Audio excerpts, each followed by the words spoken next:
boy. Hey, what's up? I'm the one and only your girl, Lydia Jasmine Elje. Ngamba saba. Banange subscribing ku SMX Media.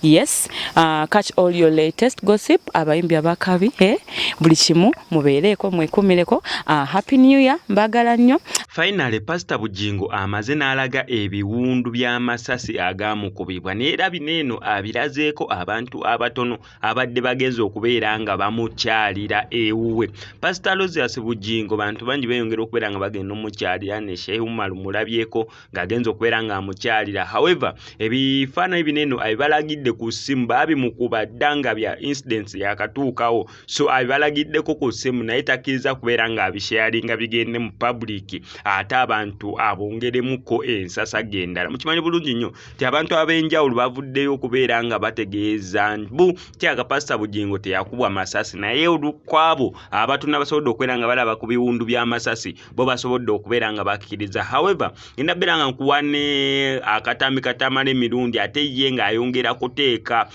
munnyo mu bbwa ku nsonga ya Pastor Alozias Bujingo. Byonna mwene episode kansooke mbeere nga mbubaterako obutambi obulabo okuba gye butandikira paka gye bugwira naye nga sinabakikola ekyo kankusaba mbe subscribing ano ku SMX Media tojja kubeera mu missing updates naddala nga zino.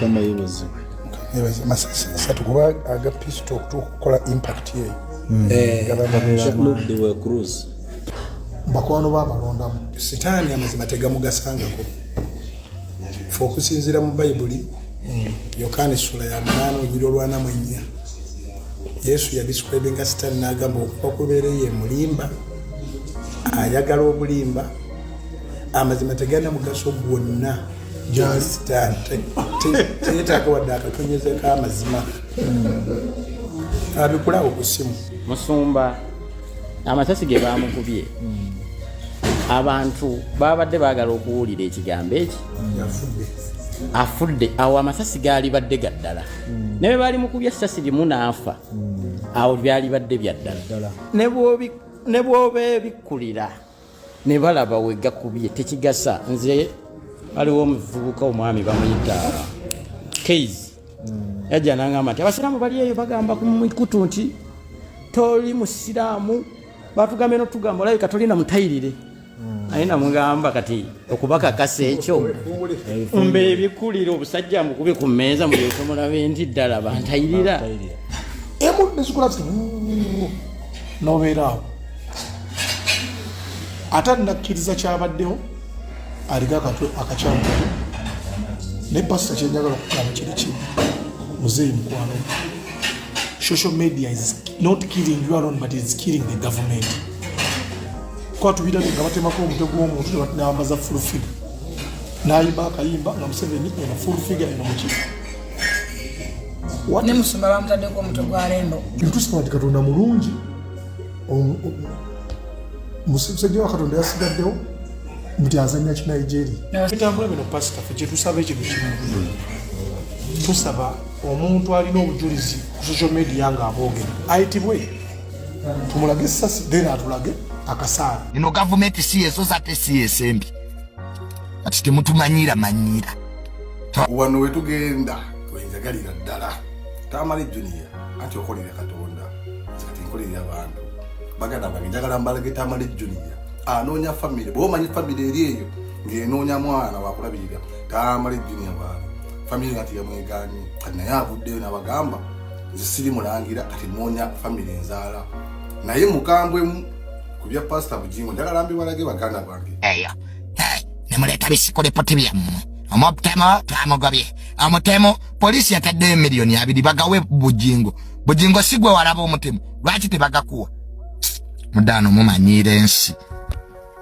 bozabuza abantu amuloze ensi nsiru mubuzabuzizza nnyo abantu ndole kigwawo ne musipini dokitinga ne mwogala mukyuse evidence ne mwagala mukyuse ebintu muloze abantu basiru Bujingo olirinnyako mu kooti nkubuulira ne bwe giba myaka 10 Awo bonna abakuwagawaga pastor bakulimba. Njatu walina Gasumba ngambe ki. Nze Gasumba hizo kungambe chokolo oyo yasoma ki.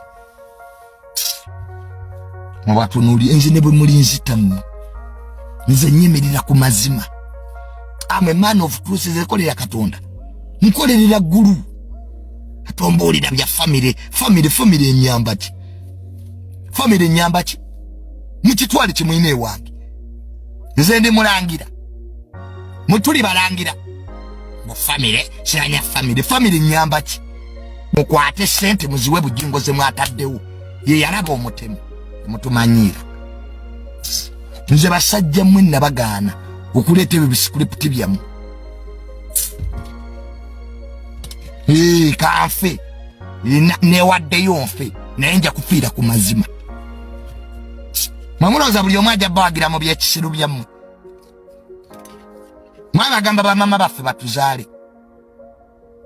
Jabe tumanyira. Gwe nze seetonda. Ate kyenjogedde tekikyusibwa. Era obadde oyinayo that mentality ti Juni yabandagira teryandagira. Mugende mu byemalire mwaba abitandika. Mumaze okukola ensobi zammwe mu media mwagala tujje tubogerere tutya. Mulinga amazi mu byemalire. Naye nga kyolina okumanya betwina UG eteekamu akasente. Genda ku simu yo teeka betwina.co.ug nga tukozesa VPN ogenda kuba ofuna emipiira gyo gyonna gy'oyagala ku odds ennungi. Oba oyagala kuzanya cricket, oba oyagala kuzanya tennis, oba oyagala kuzanya mbwa, byonna gyebiri virtual games byonna ku betwina.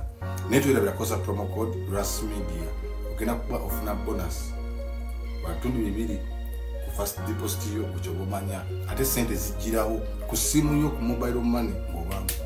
Betwina ekimala ogigezesa olabe si kugezesa ogikozese olabe ogenda kuba okulaba ng'ekwanguyiza obulamu bwo bwonna. Atonyezeko amazima abikulawo ku simu. Musumba amasasi ge bamukubye abantu babadde baagala okuwulira ekigambo eki afudde. Awo amasasi gaali badde gaddala naye baali mukubya essasi limu n'afa. Awo byali badde byaddala ne bw'oba ebikkulira ne balaba we gakubye tekigasa. Nze waliwo omuvubuka omwami bamuyita Keys yajja n'angamba nti abasiraamu bali eyo bagamba ku mikutu nti toli musiraamu batugambye n'otugamba olabika tolina mutayirire. Ayina mugamba kati okubakakasa ekyo mbe ebikulira obusajja mukube ku mmeeza mulyoke mulabe nti ddala bantayirira. Emu nezikola